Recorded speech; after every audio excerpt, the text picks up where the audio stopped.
Olá, seja bem-vindo a mais um DR, hoje mais do que especial, porque estamos começando uma série de mensagens sobre as bem-aventuranças. Fique ligado que o DR está imperdível.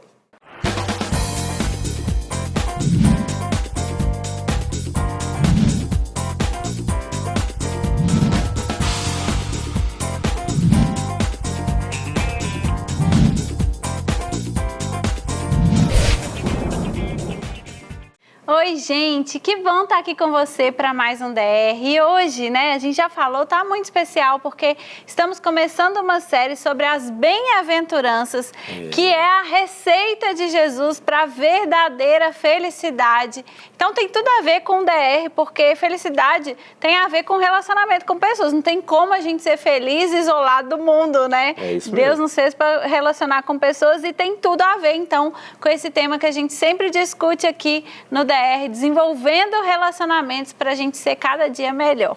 Isso aí, para você que quiser acompanhar com a gente aí, a gente vai estar falando baseado no texto de Mateus, capítulo 5, do verso 1 até o verso 12.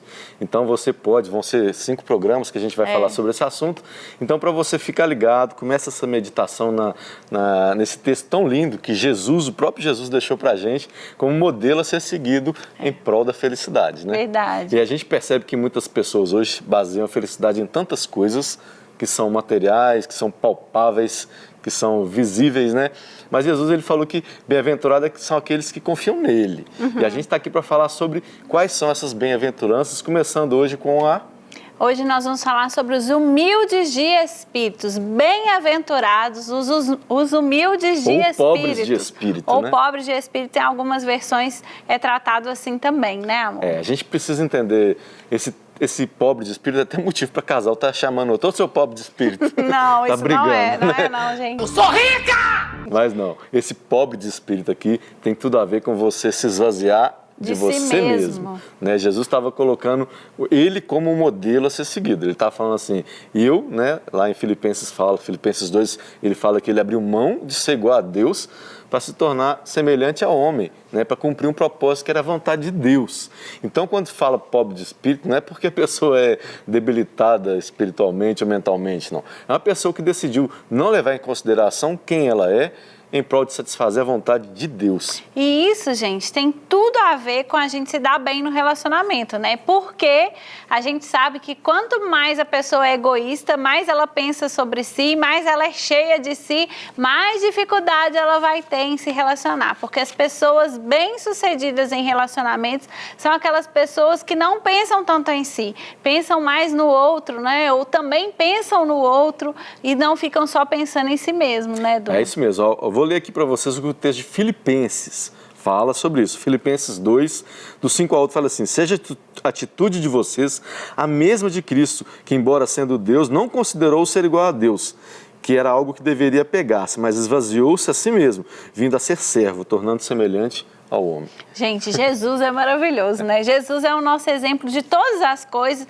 mas assim, como relacionamento, Jesus era o mestre mesmo, assim, não tinha ele é cada lição que a gente vai aprendendo com ele sobre como relacionar com as pessoas. E olha que interessante, ele poderia ter começado por qualquer uma outra bem-aventurança, mas ele escolheu começar com essa. Com essa, eu acho que é o princípio, a base. Ela é a base para você cumprir todas as outras. Se você não se esvaziar de você mesmo, você não consegue ser bom, você não consegue ajudar ninguém, você não consegue olhar para nada. Você só vai olhar para você mesmo. E aí você vai ficar numa busca insaciável de se satisfazer pelo seu prazer, né? Pela sua felicidade. E sabe o que você vai encontrar? Nada. Você vai encontrar solidão, você vai encontrar isolamento, né? Você vai encontrar insatisfação, porque a gente é eternamente insatisfeita. A nossa carne é eternamente insatisfeita. Então, se você vai ficar nessa busca pelo seu prazer, pela sua alegria, você vai ficar nisso. É como se fosse enxugar gelo. Você nunca vai ser saciado. Porque, na verdade, você vai achar que você tem algum mérito para chegar na presença de Deus, né? Você não tem mérito nenhum. É a graça dele que salvou a nossa vida, que nos deu o direito de chegar na presença dele. Então, não é por seu mérito que você vai chegar na presença de Deus. E por isso que é tão interessante levar isso para o âmbito do casamento, do relacionamento. Porque Deus, ele quer que a gente seja cristão em todas as esferas sociais. E o relacionamento é onde a gente é aprimorado. É verdade. É no relacionamento relacionamento que você consegue ser mais parecido com Jesus do que qualquer outro lugar. É verdade. A gente é testado todo dia. A gente é testado Inclusive todos os dias.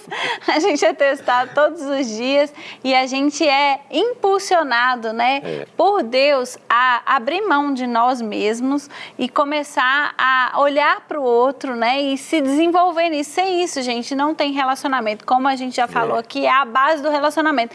E hoje, a gente tem até um DR gravado sobre isso. Se você quiser verificar, vai lá no YouTube da Rede Super, confere lá, porque a gente tem um DR sobre isso, sobre a geração egoísta e os relacionamentos, que a gente fala muito sobre isso. E a gente fala do perfil que a gente tem geracional, do perfil dessa geração, que tem muita dificuldade em pensar no outro, né? Só pensa em si. A gente fala até do uso do celular, né? Dos smartphones, que foram só aumentando isso na gente, nesse perfil geracional. Então, ser pobre de espírito hoje, ser humilde de espírito hoje, significa andar na contramão do mundo, né? Na contramão de tudo que a sociedade tem falado. E aí tá aí, né? A base das bem-aventuranças. Começa por essa. Se você não tiver essa, você não consegue ver as outras. E aí nos próximos programas você vai entender o porquê. Porque isso é a base. Se você não consegue essa, você não vai conseguir viver as outras bem-aventuranças que o Senhor nos ordena, né? E a primeira parte disso é você reconhecer que você é pecador e merecedor dessa graça, né? Que a graça foi derramada e imerecedor dessa graça, né? Graça é justamente isso, é o favor que você não merecia. Então você não merecia, mas quando você se esvazia de você mesmo, você reconhece o que foi feito por você e você para de colocar em evidência o que você faz. Então, é justamente a pobreza aqui de espírito, é você não ter riqueza nenhuma no que você faz. É essa que é a pobreza de espírito. Não é você ser uma pessoa que é ruim no que faz. Não tem nada a ver com isso. Não é uma questão pessoal, tem muito a ver com Deus e menos a ver com a gente. Então vamos parar de filosofar aqui e vamos nas coisas práticas, né? Então se eu, como mulher, fiz lá, né, uma comida, deixei a casa arrumada, fiz alguma coisa, eu não vou ficar jogando na sua cara e falando assim, ai, mas eu fiz isso, eu sou merecedora disso, você não reconhece, porque eu sou fundamental nessa casa, que o dia que eu não tiver, você vai ver. Não é isso não, né, amor? É o contrário disso. É o contrário também daquele cara que chega em casa e não quer fazer mais nada. Porque ele fala assim, eu tô pondo dinheiro dentro de casa, eu coloco dinheiro aqui nessa casa, eu faço isso, eu faço aquilo. Ele quer curtir, ser o xerife da casa, mas não tem nada a ver com isso. Tem gente que se acha assim, fala assim, eu que sustento esse relacionamento, né? Eu que invisto, eu tô cansada disso, eu tô cansada. Mulher tem muito disso, né?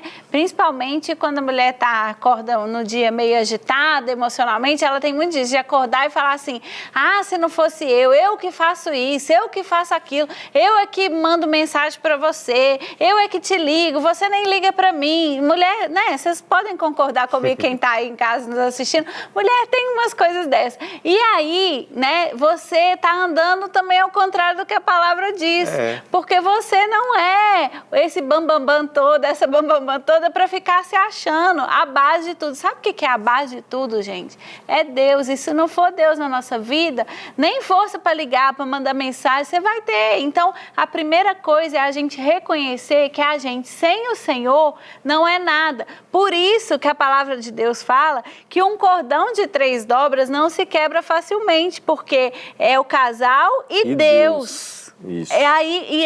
Ser humilde de espírito, principalmente no relacionamento, é reconhecer que o Deus, casamento, que o relacionamento necessita de Deus, um altar de Deus, e que sem ele nada acontece. Não é isso, amor? É um desafio, né? Eu sei que existem as emoções que elas estão batendo o tempo todo contra a razão, né? E a luta nossa é justamente existe aqui dentro a emoção, existe o coração, as expectativas, mas existe um papel a ser cumprido. E casamento, relacionamento tem muito mais a ver com obedecer uma direção.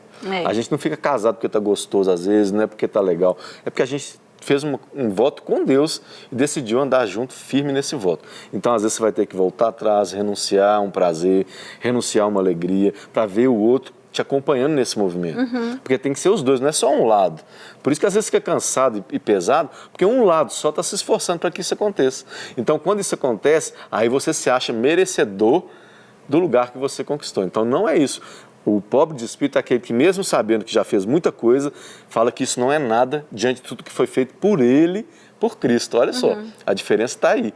É saber que, mesmo que ele tenha feito todo esforço, isso não é nada perto do que foi feito por ele.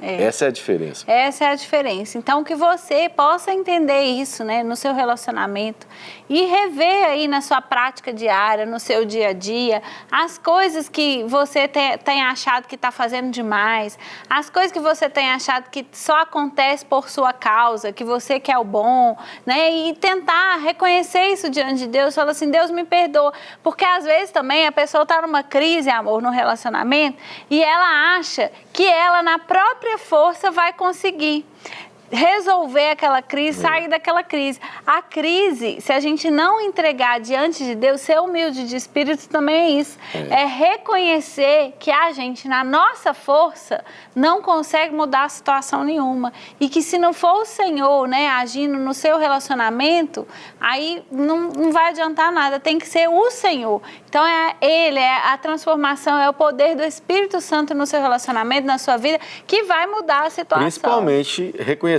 os nossos pecados. Ser humilde, pobre de espírito, é você reconhecer que você é um pecador.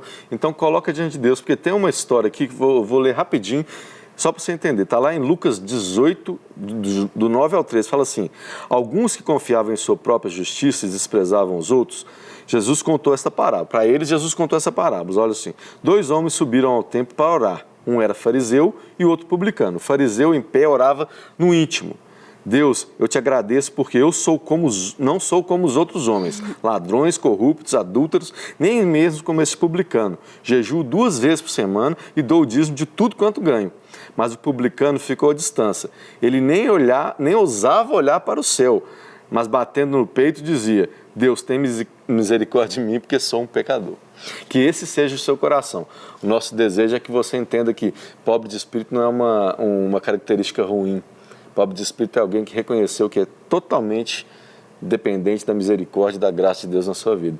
Que você leve isso para dentro do seu relacionamento, que você comece a seguir esses caminhos para que Deus mude, né, uma situação que está ruim em uma bênção. Amém, gente. O DR de hoje vai ficando por aqui. A gente espera você na próxima semana com mais um programa dessa série Bem-aventuranças. Eu tenho certeza que vai abençoar e vai transformar a sua vida pelo poder da palavra de Deus, viu? Até mais, Até um mais. beijo. Deus abençoe. Tchau.